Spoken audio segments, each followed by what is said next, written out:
Hey y'all, my name is Jacqueline Humble and today I am reviewing the new Kate Spade smartwatch. This is my first video, so bear with me. I'm used to recording podcasts, so this is a little bit out of my comfort zone. But whenever I search for tech device reviews, I always look on YouTube, so I figured this would be the best way to reach the most amount of people. So I wanted to film a review about the Kate Spade smartwatch, the Scallop, because when I searched and I was doing my research to buy this watch, everything that I could see online was tech blogs and not from a normal women's perspective. And I figured that what I was looking for was more of a everyday functionality perspective and not just on tech, and especially a lot of the tech blogs were written by men, which I thought was interesting because Kate Spade historically has catered towards women and women are their target audience. So I figured that I am probably their target audience, so I would be a good person to do a review on this watch. And I'm glad to know that the watch works from a tech perspective.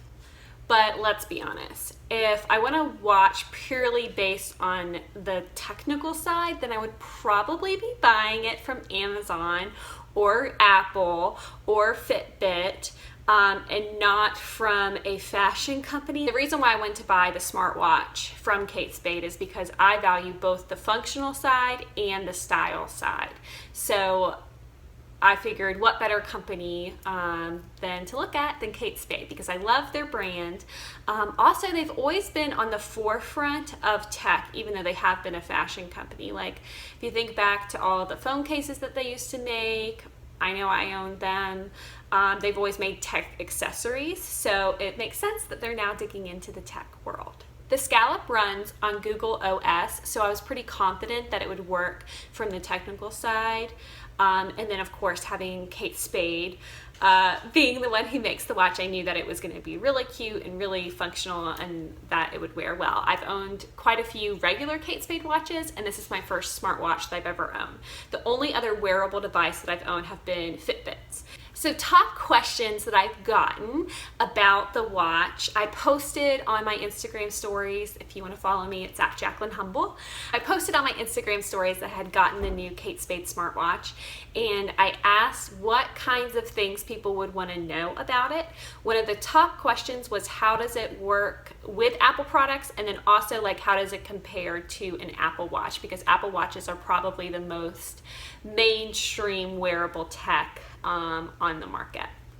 So pairing with the iPhone, I haven't had any issues pairing with my devices. It is the Google OS, so it syncs seamlessly with my Gmail account. I use Google Mail, Gmail for my business email, and so all of my contacts, calendar stuff is already in Gmail and in G Suite. So if I wasn't going to get an Apple product, because I have an I have an iPhone, a MacBook, an Apple TV, iPad, I pretty much am all Apple. So to veer away, I would probably only veer to a Google-based product because I use Gmail so much. So I already have a lot on there. I feel like I would probably be starting from scratch if I was going to use an Android or something like that. So this was a little bit less daunting.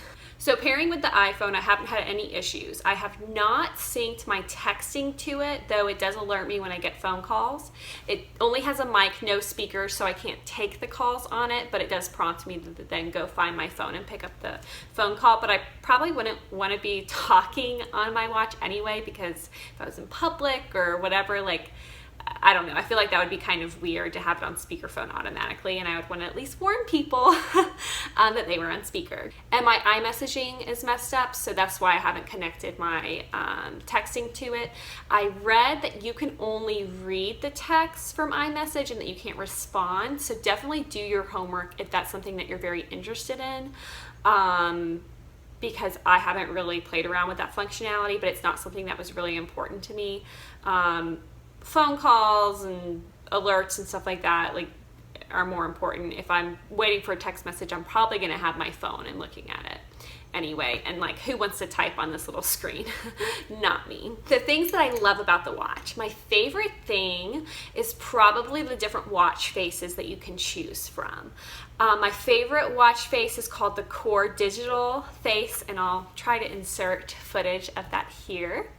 I love that I can choose different things that are immediately available to me, like information. There's 4 areas on the watch screen where you can pick different information. And right now, okay, I have displayed are the date with the day of the week, which I love because sometimes you forget what day of the week it is. So it's just easy. I can just look right away. And then also I have my steps. Also, I have a countdown going. So I have a countdown to my birthday, which is in 13 days, by the way.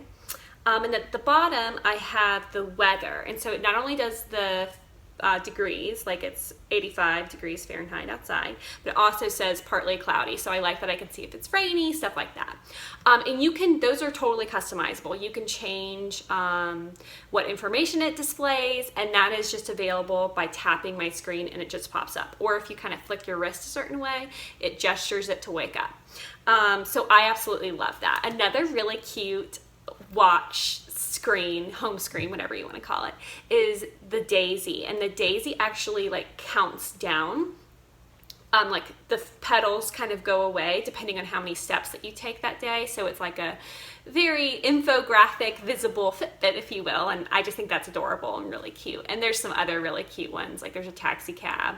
There's this one with this woman's face on it and she winks at you if you have a notification. So that's pretty cute too. But I like having everything readily available. So like the Core Digital is the one that I usually have the screen on.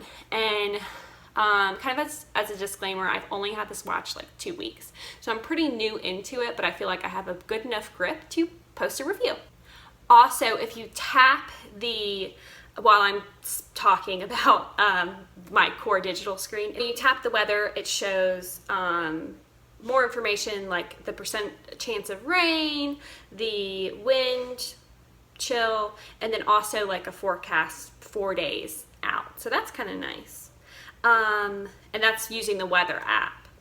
And then if you click the date on the screen, then it shows how many events you have coming up that day and the start time, stuff like that. So I love those 2 functions, that it's just one tap away to get more information, and that all that information is just readily available right on your wrist. So besides the Core Digital screen, my favorite function of the watch is the OK Google function. Probably it's gonna like alert. And basically having that function, you can also press in this little button and then it pops up.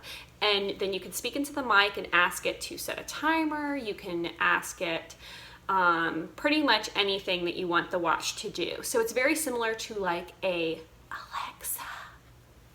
She might hear me. Or Siri or whatever other assistant that you're used to using. So I absolutely love that I have that right on my wrist for if I need to set the timer if I'm cooking something or set an alarm for later that day. I love that I can just do that with just speaking into the watch, and then it's right on my wrist so I don't have to keep up with my phone to alert me, and it just vibrates. It does not have speakers, it only has a mic. I don't know if I said that yet. So now to the part about the things that I think that the watch needs to improve. I have it written down here, so if I glance down, that's why. So one of the things that I read online and a reason why I got the watch is because it says that it tracks calories. And I kind of read that as like logging calories, like a MyFitnessPal, but that is false. It only tracks the calories that you burn based on your steps, your workouts, and then it just guesses that based on your height, weight, metabolism, whatever. And so to me, that's not really tracking calories. That was a little bit misleading, but I'll still use MyFitnessPal on my phone. It's whatever, not a big deal. Okay, something else is that it doesn't have interchangeable bands. You only have the band that you buy it with. Now, it is very easy to take the watch face off. There's just little pinchers. You take it off. It's very easy. Under a minute, you can change the band, no problem. I got the metal, the dual colored metal, because I liked that the best, and I'm kind of a dressier person, as you can maybe tell, so I wanted a little bit of a dressier watch. I also didn't want it to look like a smartwatch.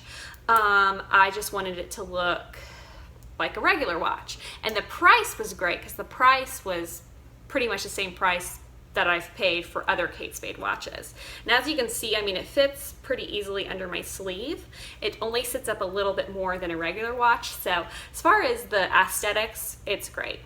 But it does, I thought that that was a kind of huge oversight to not have changeable bands, because Kate Spade has changeable stuff for like almost everything else in their line.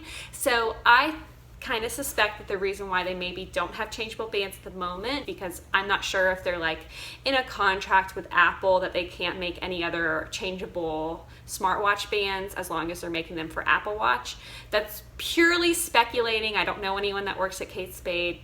I haven't read that anywhere. That's just kind of what came to my head, because it does seem like a huge oversight. Kate Spade usually values versatility, and they did make it pretty easy to take the band off, so I think that's probably coming soon. Another thing I don't like about it is the no speakers. I think I said that before. The battery life only lasts a day, which my Fitbit would last like 2 or 3 days, and I get that this is more, you know, involved than a Fitbit, but I wish that the charges would last longer. It is not waterproof. That is probably my biggest complaint. I know I keep saying that everything's my biggest complaint, but really not being waterproof, I think puts you at a disadvantage. Basically, overall, I love this watch. I think it's great. It's cute. People don't realize it's a smartwatch until they see me tapping it. So I would definitely recommend buying it if you care about both function and fashion. I really didn't have high expectations for this watch. I kind of just saw it as like a fancy Fitbit, what I was buying, just a little bit more calendar, whatever. So I didn't have huge expectations going in, so depending on what you're looking for, you might have a different opinion. An interesting question that I saw someone ask on Instagram about smartwatches is if it's another thing to get addicted to, like if you feel like you're tied to your smartwatch just like you're tied to your iPhone. And I would say definitely not.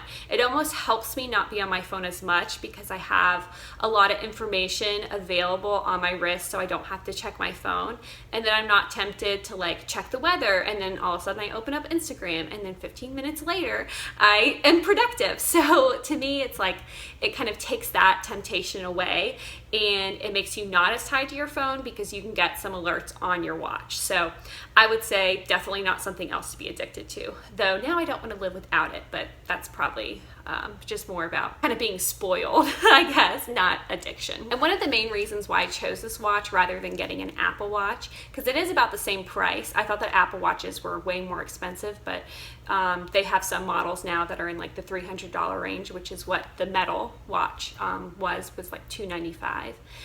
Is that I think the Apple Watch is just kind of ugly. It looks like a calculator to me. You know, remember those calculator watches? And I just didn't like it. Even if you could change out the bands, I just wasn't a fan. To me, this just looks like a beautiful watch, and it has all the capabilities that I'm looking for. So that is why I went with it, and I do not regret my decision, and I would recommend it for anyone else. So I hope that you enjoyed this video. Feel free to leave me a comment with any questions about the Kate Spade smartwatch, the Scallop. And I want to start making more review and haul videos, so if you enjoyed this, then give me a like or a subscribe or whatever it is that you do on here. And if you want to follow me off YouTube, you can find me on Instagram, which is where I hang out the most online, at Jacqueline Humble. And I hope that y'all have a great day, and that if you get your watch, that you enjoy it as much as I do. I swear, Kate Spade is the only company that will like make me buy something that is not Apple. So bravo to you, Kate Spade. Bye.